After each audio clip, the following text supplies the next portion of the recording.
Nilqawkom għana mat-tini episodju ta' Fil-Qosor with your host Sandra Farrugia. U Jake Smith. L-lum għanna xaħat speċjali maħna. Someone, can you introduce yourself?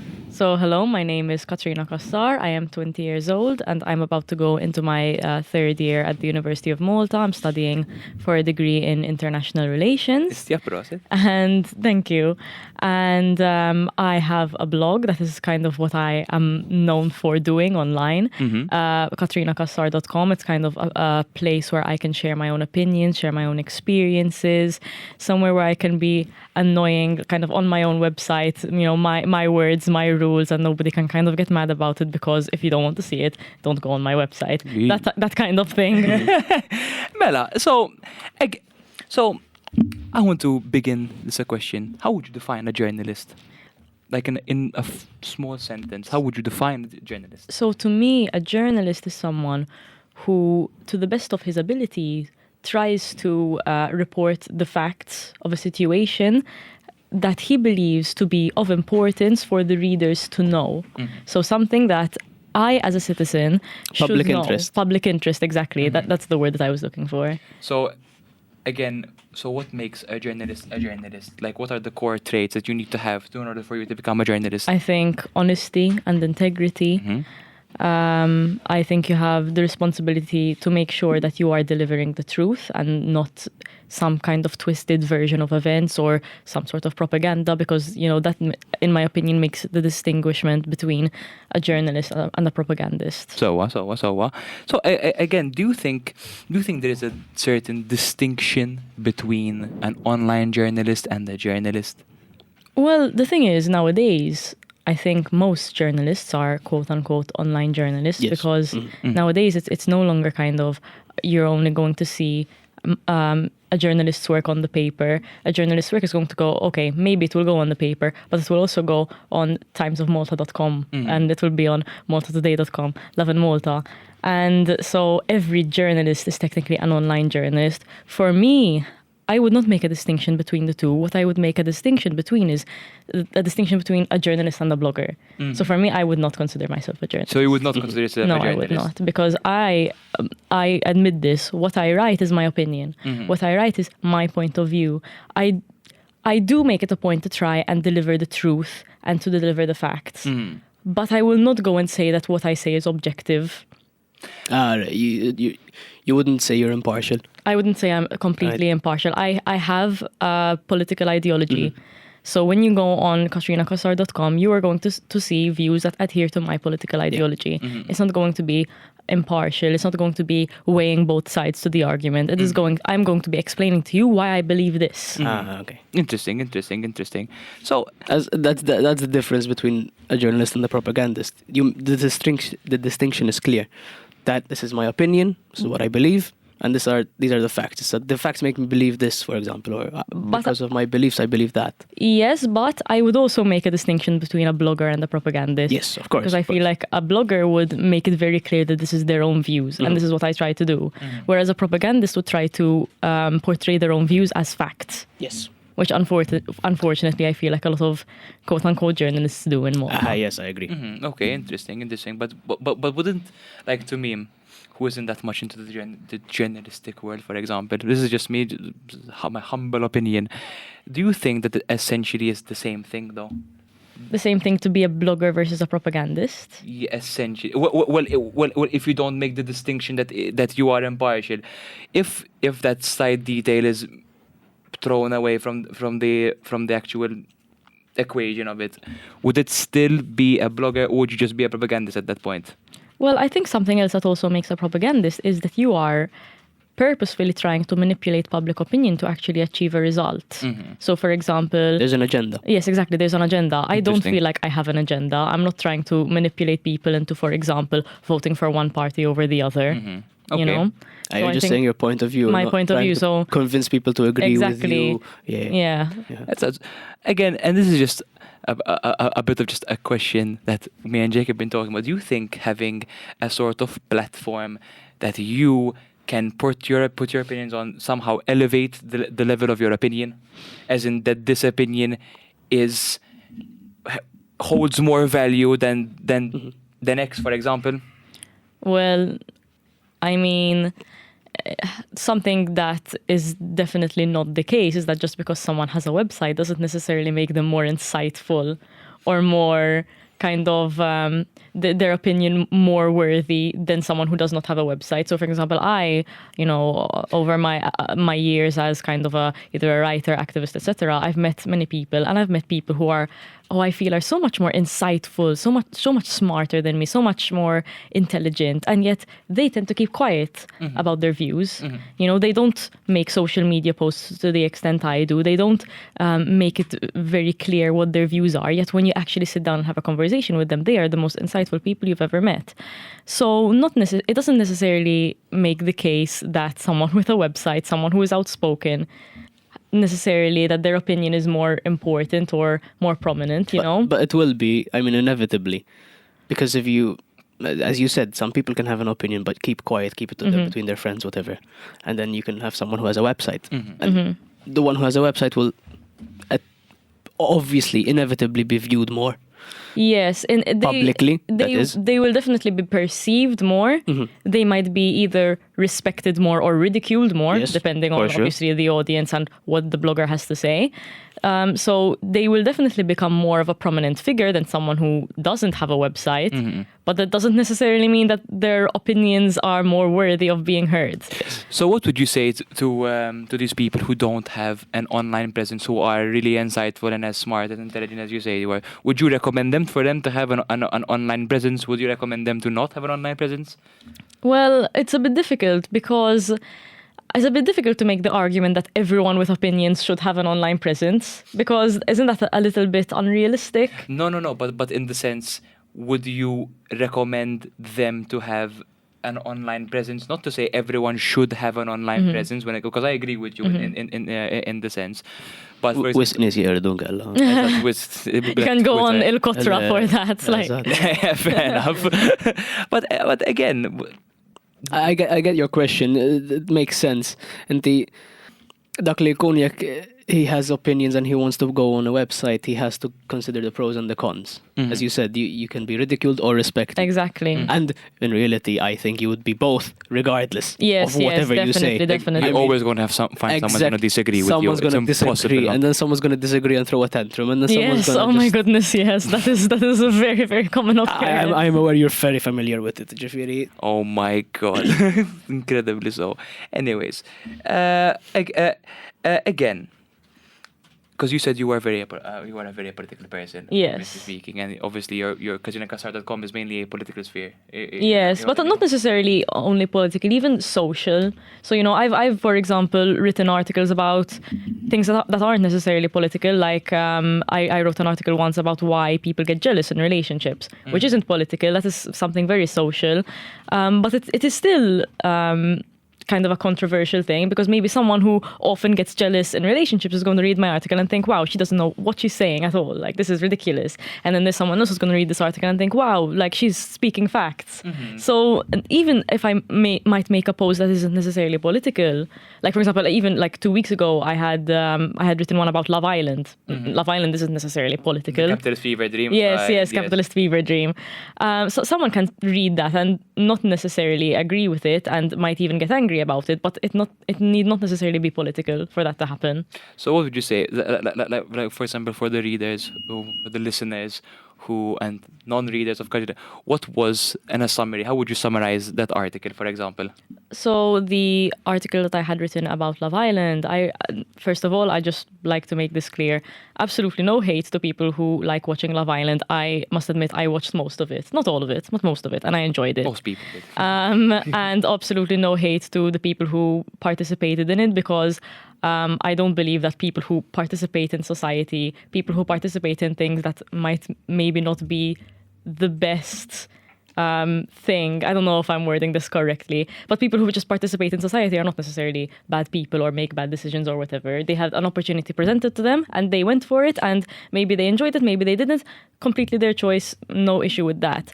But what I described in my blog post was the fact that unfortunately Love Island as a concept, as a show, as a form of entertainment is a bit harmful. Okay, elaborate. And the reason that I stated that it was harmful is because we are unfortunately, at the end of the day, viewing footage. We're viewing we are viewing teenagers. Some of them were teenagers, 18, 19, and young adults, 20, 21, 22. We are viewing them having emotional breakdowns. So the producers put them in a situation where they not only knew that they would have emotional breakdowns, but actually encouraged them to have emotional breakdowns. Because when they have an emotional breakdown, more that is for entertaining. entertaining. If Not you only have that, it's the emotional breakdown is the way they themselves keep themselves entertained. Because if there's no drama going on, you're just gonna sit in a pool all day. You have no show. you have no exactly. show. So the producers Essentially. want them to cry. The producers want them to scream. The producers want them to. And if they don't, they'll make it look like they cry. Yes, exactly. So They'll we fake it. Exactly. So my point is, we are viewing footage of people having emotional breakdowns, and sometimes the producers will say, "Oh, it's okay," because afterwards we offer them therapy. But in reality, the best way to prevent someone from going on a downward spiral is not to subject them to an emotional outburst and then offer therapy. The best way is to not subject them to the emotional outburst altogether. And also, I go over in my blog post about how in recent years, over the past decade, there have been multiple suicides from both the host of Love Island, Caroline Flack, and two other contestants. There have been incidences where contestants have literally had breakdowns which led to psychosis episodes. So they would have episodes of psychosis on the show and would have to be removed from the show due to these mental health reasons. So unfortunately, it is a bit of a ethical dilemma because why are we allowing these individuals to do this to themselves for money and fame? But isn't viewing the product that they produce it's kind of adding to the problem? Yes, of course, and I'll admit it. I'll admit it. I'm saying this, and I'm a hypocrite because I watch the show. But unfortunately, it's like forbidden fruit. Like it's it's horribly made, but damn, does it taste good? You know what I mean? So you keep on eating it. Unfortunately, Love Island was so popular, especially like the Love Island Malta version. Like in Malta, oh my God, it did wonders. It was such a success. It's so difficult to ignore. Personally, if it was not as popular as it was, I would not have bothered watching it at all. I would say the only reason I watched it is because I knew a guy in it. Because I wouldn't have. I absolutely I do not care for reality TV. I am not a reality TV girly. The really interesting thing was how both the young generation, like And the our old age, generation. and like my mom's generation or my dad's generation, Very how different both views. of them were so like the Maltese are into reality TV, and I didn't expect them to be into this, but they still were. The only reason I even watched Love Island was because my friends forced me into watching it, and I somehow got invested into it, into the whole dynamic of everything. But at the same time, can't you technically apply that to any sort of reality TV show? Not only any reality TV show, but any TV show, I think, because in any production of any media, you're going to have unethical practices. But in what sense? So, for example, I might sit here and say watching Love Island is unethical because blah, blah, blah. I could also sit here and say watching iCarly is unethical because Dan Schneider, unfortunately, has been known to not be the greatest guy to work with, especially with children. And I've read Janet McCurdy's biography, and I've read the kind of I'm just going to say the abuse that she faced while watching iCarly. So if I'm going to sit here and say don't watch Love Island, then you're going to have to say don't watch this reality TV show, don't watch that reality TV show, don't watch iCarly, don't watch Hannah Montana, don't watch. It's a double-edged sword. It's very difficult to consume media ethically in general. Yes, but that's true. I mean, even Hollywood in general. In general. I mean, the writers' strike recently. Exactly. You So- could technically apply that logic to even sort of anything. Like, for example, it's not it's not the right to own a phone, for example, because there were some workers in some third world country who built the phone. Yes. Oh yeah, I mean, the cobalt that is in the brettary that you need is mined in the Congo and children. There's a lot of facets. So to it. it's very difficult to draw a line. But your question was with regards to other reality TV shows. Yes, definitely, especially things like Big Brother. Big Brother, they're quite notorious for bringing on people who they believe are a bit not mentally stable.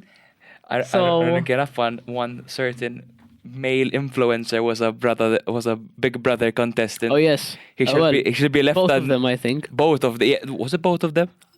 One of who them. I think you're talking about. Bald guy. Oh my goodness, really? Glasses. Yes, Yes. he I was, had no idea. he was a Big Big Brother. Brother contestant. I had no idea. What was it? 2009. I think. Oh, wow. 2000. He was a Big Brother contestant simply because of how much of a character and how egotistical the man was. I was like, and the producer, someone was like, man, we need to have this guy on the show. This guy will stir up so much trouble and so much drama, perfectly encapsulated. Which he got kicked off the show. Like midway, he got kicked off because of how bad things became because of him. You know what I mean? Yeah, and I think just reality TV show in general is quite 2016. I'm unabusive. sorry, not 2009. Wow, that was actually quite recent. Yes. Quite recent. I'm very surprised that I didn't know that. Thank you for teaching me something new. That's interesting. I'll go do a deep dive on it after we're I done believe here. his brother was on another TV show. There was some other TV show. I'm not sure, not But do I it really was- care on what it was TV something show he was similar. on. I just know It he was was on a something- TV show, and in reality, I wanted that. I believe it was like some sort of stranded survival type TV show. It could have been Paw Patrol for all. I don't mind. But so, to spread the topic a bit further, where would you place yourself on the political scale? Where would you place it? Like for example, if listeners want to read KatrinaCassar.com, what would they expect? What type of rhetoric would they expect from your Right. blogs? So first, let me start off by saying I don't really believe that the political spectrum is a very good measure I agree. of placing people, kind of showcasing people's beliefs. Unfortunately, But it's a rough sketch. a rough sketch. I think the Just- political spectrum is good to say I'm on this issue, I'm Yes. here, but on that Okay. issue I'm there. Exactly. You know what I mean? But you could say there's like a dominant side to. I completely most understand your question. Just to answer your question, left. I'm very left on it. I mean, this isn't a secret. Anyone who knows me knows this. I'm very very much on the left of most issues. The reason that I don't often go saying, oh, I'm here on the political spectrum is simply because it is not only does it not showcase your full beliefs, but it's also very biased as a test. If you actually look at the statistics, I forgot the actual numbers, so don't take my word for it, but the great majority of people who take the test end up on the left, which does not reflect reality, because in reality it's not like, everyone is on the left. But most people who take the test end up on the left, and that is because the questions are worded in such a way that if you choose anything other than the quote-unquote left option, you sound kind of like a monster. Like I have this one question in mind, and this is me kind of defending the right here. I don't usually do this, but there is this First one time exclusive. Yeah. there is this one particular question, which is like something along the lines of, do you believe that people should come before businesses? And obviously you're going to say yes, but people on the right don't necessarily consciously at least believe that businesses should come before people. They just believe that doing good for business does good for people, So the questions are unfortunately worded in such a way that make the spectrum a bit skewed. objective. Exactly. But yes, I understood your question. So it's like, yeah, on the left. It's just it's a good marker, huh? It's not accurate because even if you were to ask me, I have no idea what I would. Yeah, neither do I. Because firstly, I've changed my mind on a lot of issues many times. So because again, it's a constantly changing paradigm. Yes, you know yes. what I mean? Like it's completely and especially subjective. contentious issues. When it's contentious issues, that you can't not change your mind. If you don't change your mind, then okay. If you're just on a set of ideas and you stay rigid, then okay, you could kind of place yourself on the political spectrum because you won't move. And if you have different ideas about different issues, then you can say, okay, I'm left on this, I'm right on this, I'm center on this. You know, it's the difference. Interesting. So, Jake, I'm gonna ask you a question now. How strange it is. Censorship, which is a very big. I wouldn't say a problem, but it's a very big. It's a big elephant in the room. Do you think that some certain political views should be censored? Oh, that's a rabbit hole. Do you think they should be censored? You see, historically, and I'm not going to speak as an expert, but I just have a history A level, right? Historically, I'm not a fan of the people who are doing the censoring. Issa, does that mean that I am happy to hear really like bad views? No. But in in a society, how I would like it is that everybody has the right to say what they think. And everybody has the right to say, I'm not going to listen to what you think. So even though you could have ideas that maybe are fascist, for example, or racist or whatnot, I'd rather have them heard and then ridiculed and mocked, and bad speech is replaced by good speech, rather than censoring. Because what you do when you censor is that you get people in favor of that, because they're going to say, you're censoring me, so he must be right. Exactly. And that's completely the other way around. It's completely wrong. It's completely backwards. It's when you say, let's say, I believe, this is hypothetical, but let's say I think that Times of Malta is completely fake news, right? Putting on the tinfoil hat again, James. But then, if with that thinking, you're going to think that if Times of Malta is fake news, then everything they say is the opposite of the truth. So you're going to think that everything opposite of what they say is the truth. And that's completely wrong. Because, all right, maybe you don't agree with their stance on something, but you have to admit when they're saying the truth. Yes, irrelevant of what your opinion of it is. So I'm not a fan of censorship. I personally agree with you. I agree with you specifically on the sense that censoring harmful opinions, technically speaking, will actually give more power to the opinion exactly. than the way you counter bad speech is good speech. Exactly. That is how the basis of good rhetoric is based upon, not completely shutting the other side down. Yes. That's how I personally see it.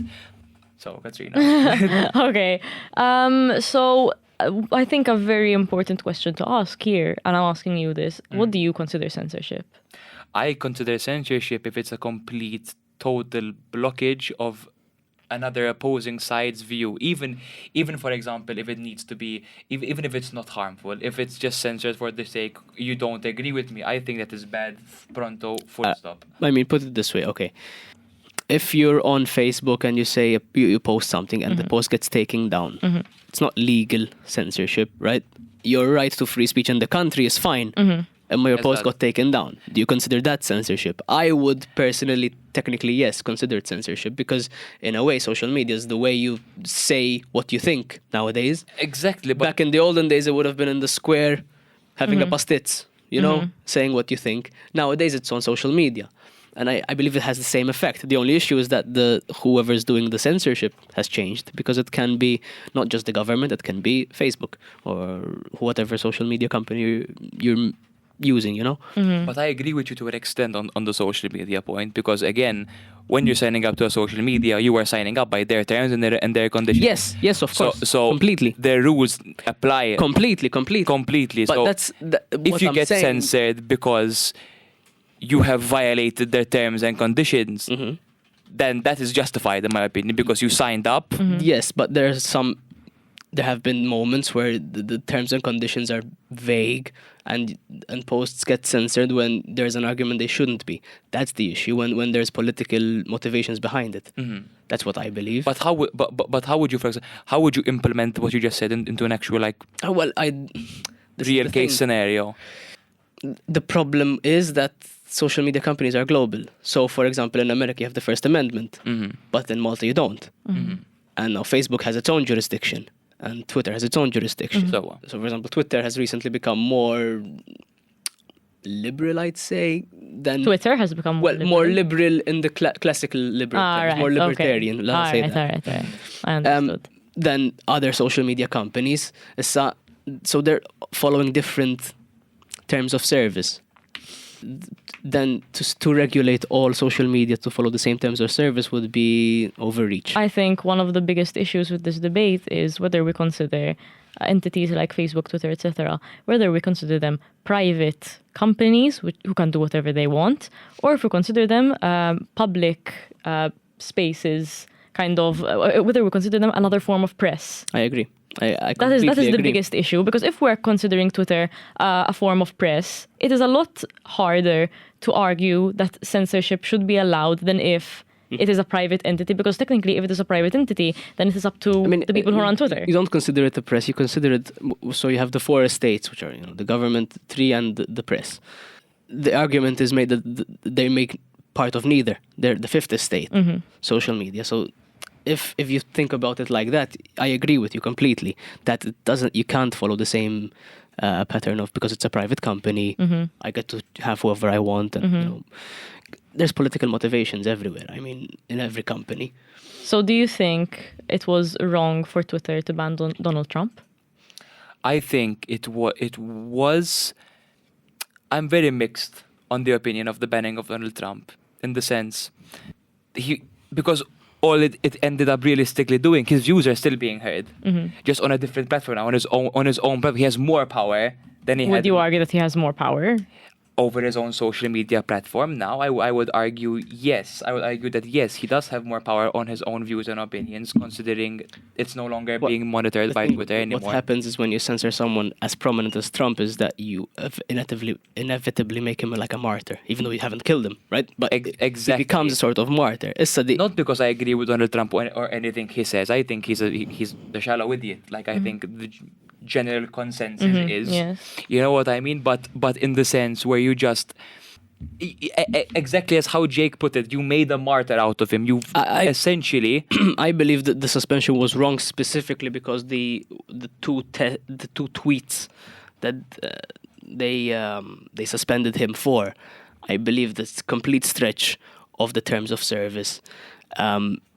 Just simply to remove a political opponent, in my opinion. What is the tweets in question? If you can even. There's two tweets. One of them, quote, "The 75 million great American patriots who voted for me, America first and make America great again, will have a giant voice long into the future. They will not be disrespected or treated unfairly in any way, shape or form." Then another one was, quote, "To all of those who have asked, I will not be going to the inauguration on January 20th, quote." Those two tweets somehow broke terms of service. Now, I don't understand exactly what terms of service they have broken. I can't personally speak for those two tweets because I haven't looked into it and I don't really know what terms of service they broke. You know, I'm not a Twitter terms of service expert. But what I can definitely say for certainty is the fact that I would argue that Donald Trump definitely incited violence when he kind of indirectly encouraged people on January 6th to storm the Capitol. And for me, an incitation of violence, that is complete grounds for censorship. I understand that, and I actually agree. However, the two tweets that I just read, in my opinion, don't incite violence. Yes, and in fact, I can't really talk about that because I don't know the exact reasons why those tweets were highlighted. But I know for something that we all know for a fact is that Donald Trump loves to use Twitter. He loved in the past tense. What's Truth? Truth. Sure. Before Truth, he loves Twitter. He tweeted all the time. He tweeted very out of pocket things. And he could be back on Twitter if he wanted to. He just doesn't because he created Truth. And now he's like, I have to stick to it. It'll be silly if now he just like now he needs to stick to his guns because then he's like a massive idiot if he doesn't, right? Like he just exactly. He was in the Twitter shell, now he's back out, now he's back in again. You know what I mean? It would look bad for him. It would have been all those years. When was Trump banned again? What was this, 2020? He was banned on January 9th to 2021. Exactly. He said there with the exact date. Yes, because it's right in front of me. He has it like a specific date. I know it somewhere. No, but just to kind of answer the question that you had asked a while ago, no, my idea about censorship is the fact that yes, there should be free speech, but you can't expect there to be no consequences for the things that you say. So you cannot incite violence directly or even indirectly, because there is a way to kind of indirectly incite violence.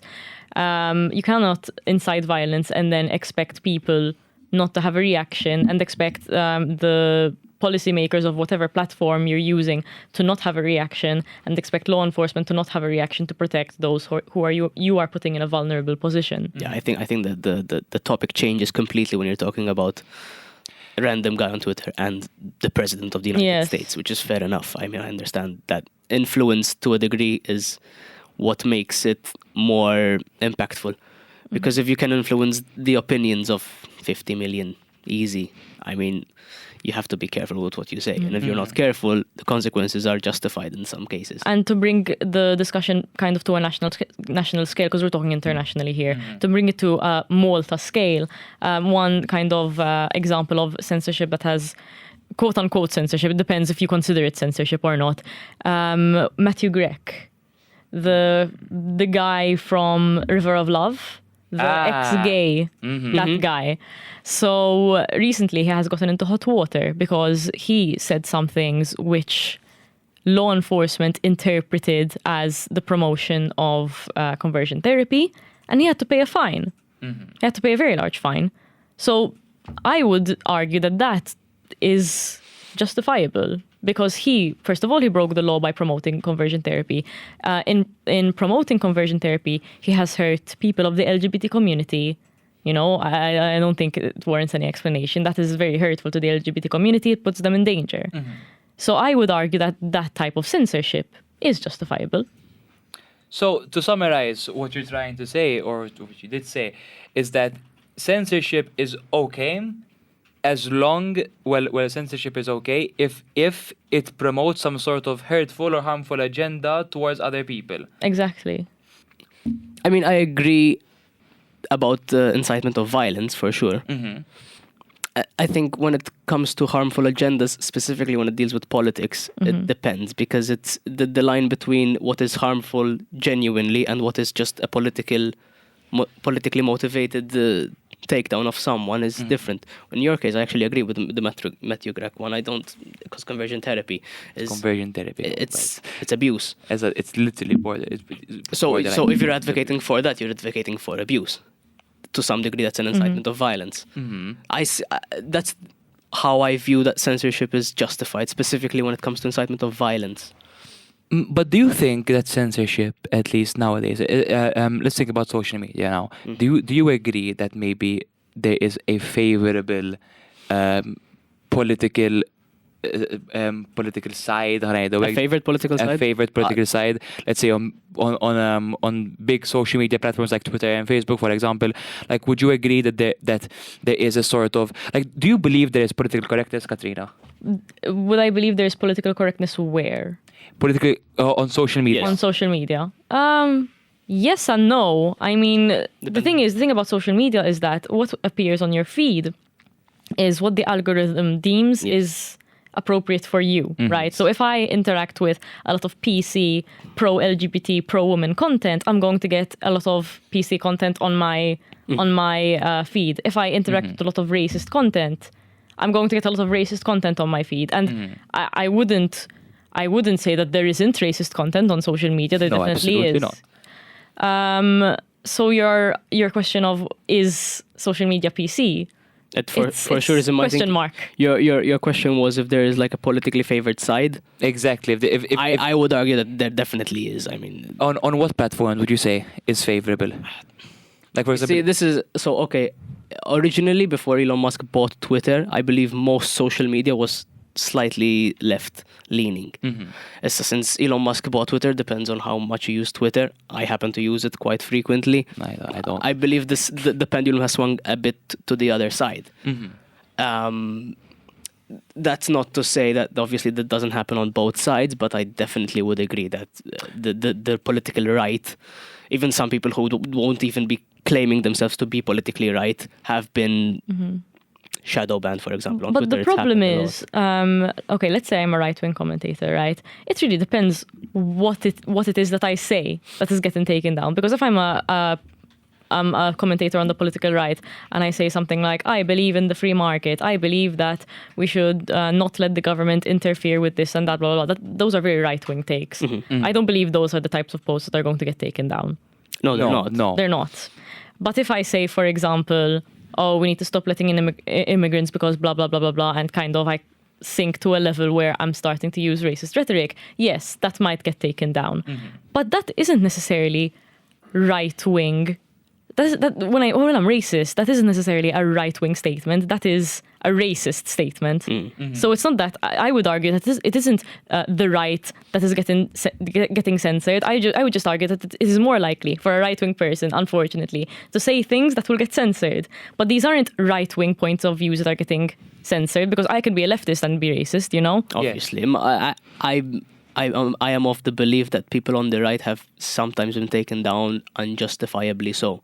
And the reason being is because, as I said, I believe that most social media companies, except Twitter as of recently, definitely had a left-leaning bias, in my opinion.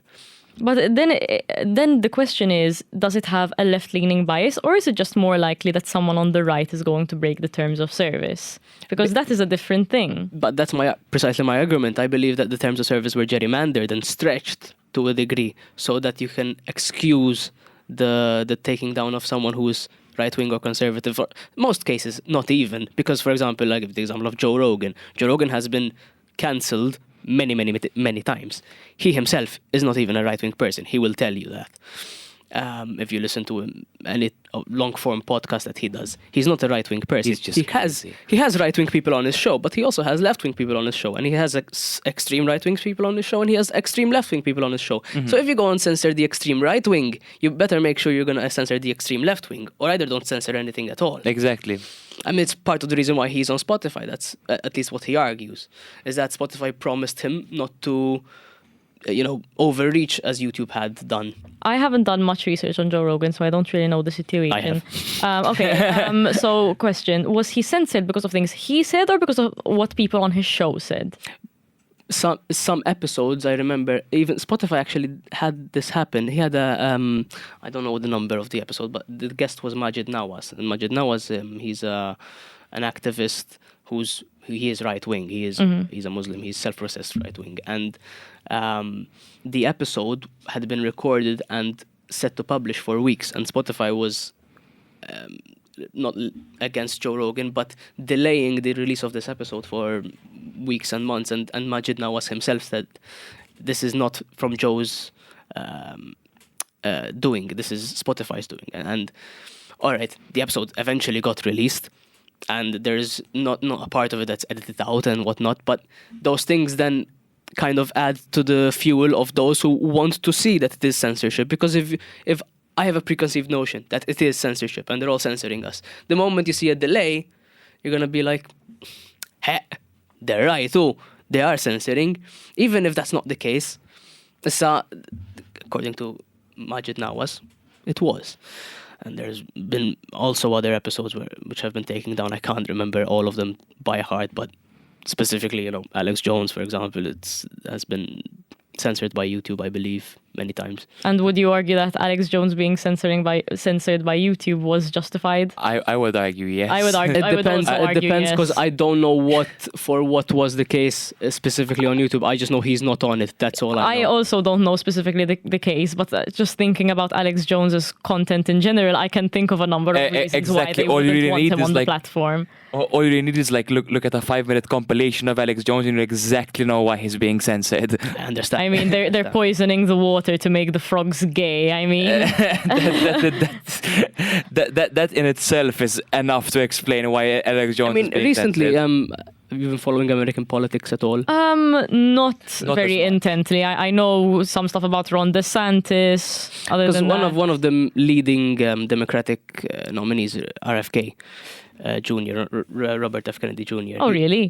Yes. Wow, surprising. He has said that, spouted at least, or promoted what Alex Jones had said about the frogs making the water and the chemicals in the water making the frogs gay, and everyone went berserk. Like, what are you talking about? But the fact that an idea like that has caught the mainstream, and not even on the Republican side, which you would expect, exactly, but on the Democratic side, and in my mind, I believe that's actually a good thing, because imagine the political divide in America. Everyone is in an echo chamber. Everyone, absolutely. But suddenly you have this guy on the left that's saying the things that the people on the right has been saying.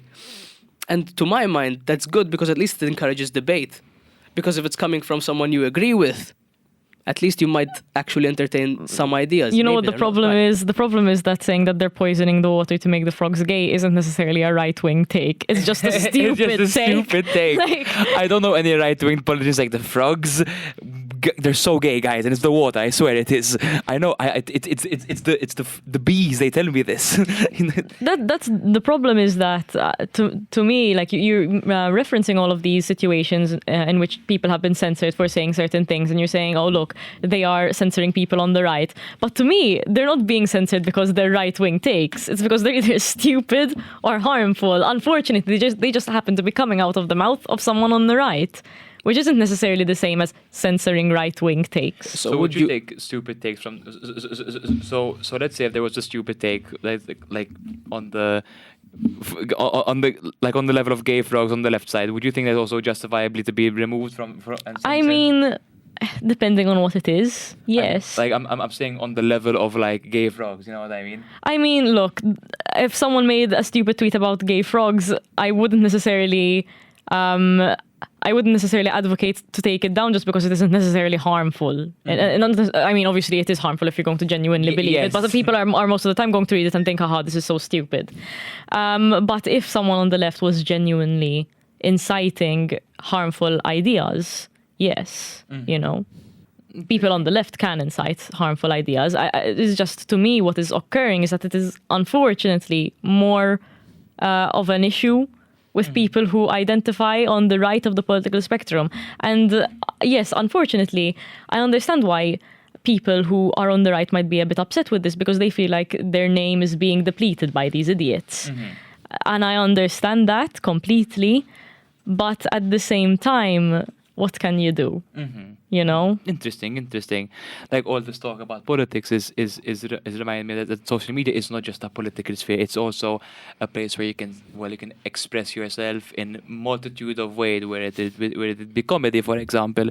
And that's another thing which I want to get into, is that what classifies as being brushing the line between offensive and comedy.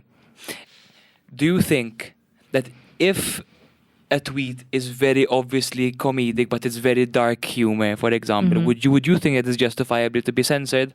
I would say no. You would say no? I say it just really depends. It's very difficult to make a broad statement, yes or no. I feel like this is very Also, contextual. yes. It really depends on the context, and it depends on what is being said. That's why I will not like answer yes or no to that question, I'm you know? going to give you the context very soon. Okay, sure.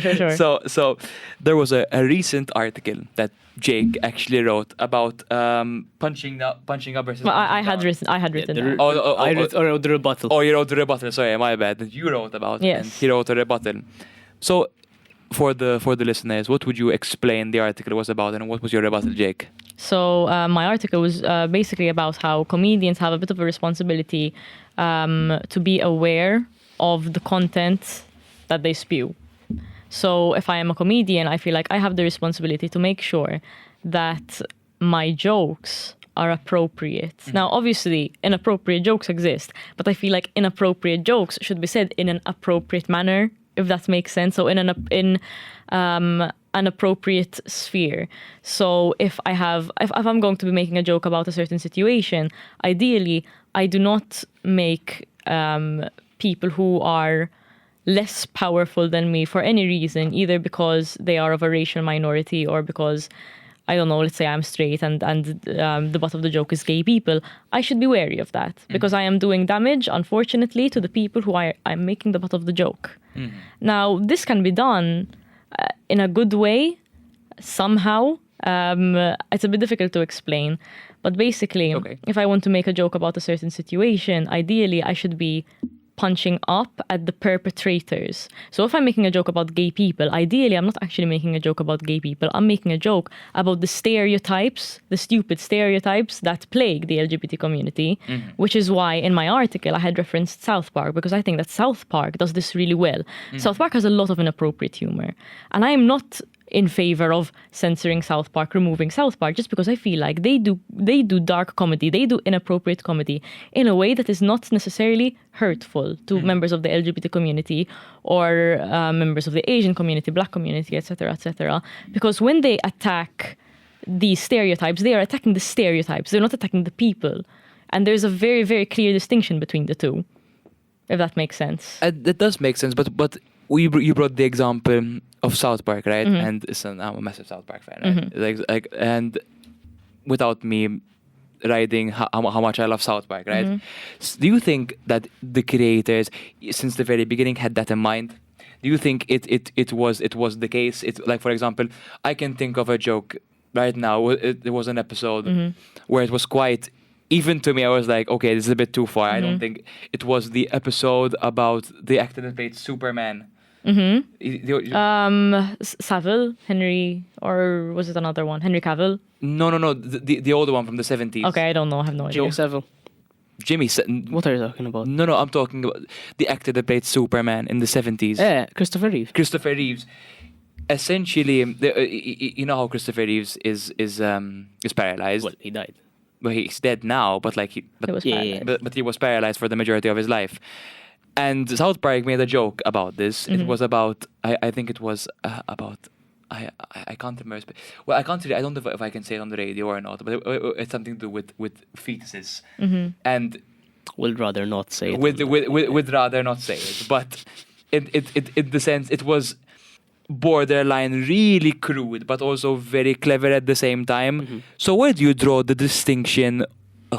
Like what would you say is the fine line between offensive and funny? Well, I guess it's delivery most of the time. yeah, delivery, exactly. And it's genuinely And how context. it's written. But I think because in my rebuttal, I believe because if I'm not mistaken, you made 2 points in the article. One of which was that jokes should be written in a manner that either punches up or punches Or punches sideways. ideally doesn't punch down. Yes, exactly. So that I believe is predicated on the idea that punching up or punching down is based on the power struggles, basically.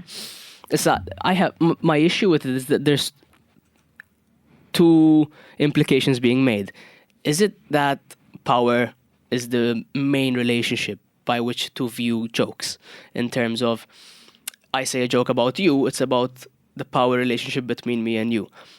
I don't believe that's the case, because I don't believe you can see power in every sort of facet of life specifically. I don't believe the power is the main motivator between my friendship with you or my friendship with you or my relationship with my father or whatnot.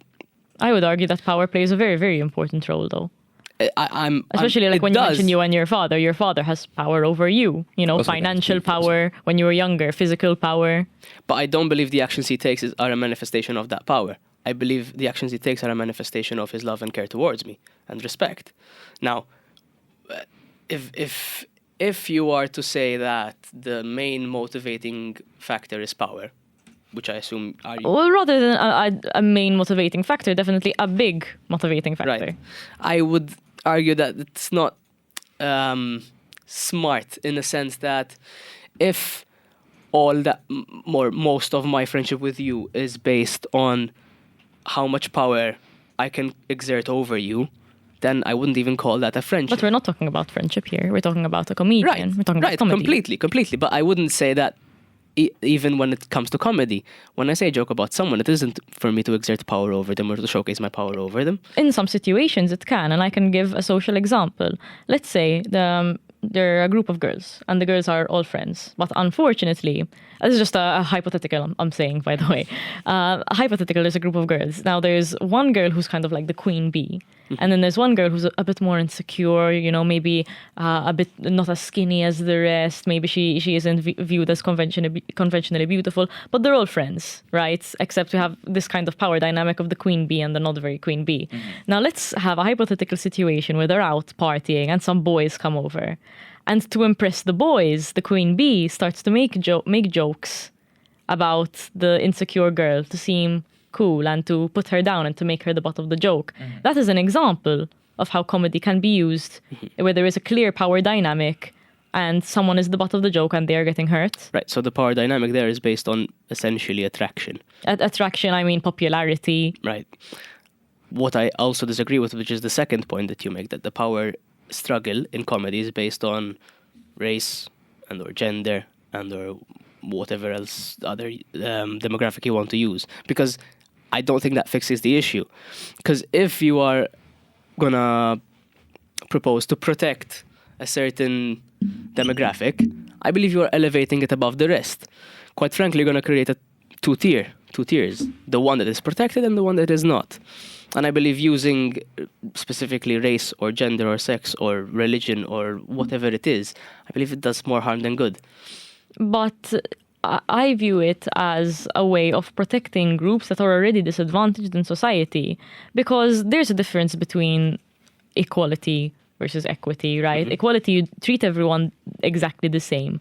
Versus equity, you're taking into consideration the disadvantages that one group has, and you are adjusting your behavior to make sure that Yes, but sorry to interrupt. No, don't but worry. The disadvantages are based on what? The skin color? I mean, your skin color does give you a disadvantage in life. That is kind of, I think that is a bit of an indisputable fact, that being black, you're going to be subject to racism, you're going to be subject to, I mean, even they've done studies about this. If you apply to a job with a African American sounding name, you're less likely to get a call back. Right, so These are things should you that have a affect quota? them. I mean, in my opinion, let's look past Malta, because this isn't very relevant to Malta. Let's say universities, right? We accept everyone as long as you have the correct A levels. But let's say in America, that's not how it works. Yeah, affirmative in America, action. Yes. So they have affirmative action in America. In my opinion, that is justifiable. Because unfortunately, due to things like generational wealth, due to things like, obviously segregation isn't really a thing anymore, but there are still segregated communities in America. And these segregated communities, unfortunately, black communities, are less wealthy than white communities. They have less educational opportunities, more crime.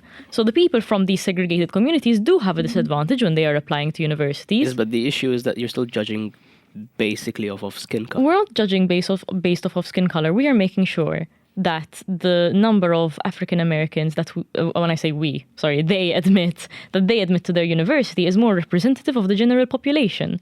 Because you can't have, I don't know how many black people make up America, 13% or around Yes, that mark, about 13%. You cannot have a university where it's 95% white people, when 95% is not the correct percentage of white people there are in America. That's actually more close to 80%. But what if they did the tests and the people who passed the tests happened to fall into that category? But why do you think that they are more likely to pass the test? Because I don't think it's. I don't think I'm so not either. saying. I'm not saying that this is what you are implying.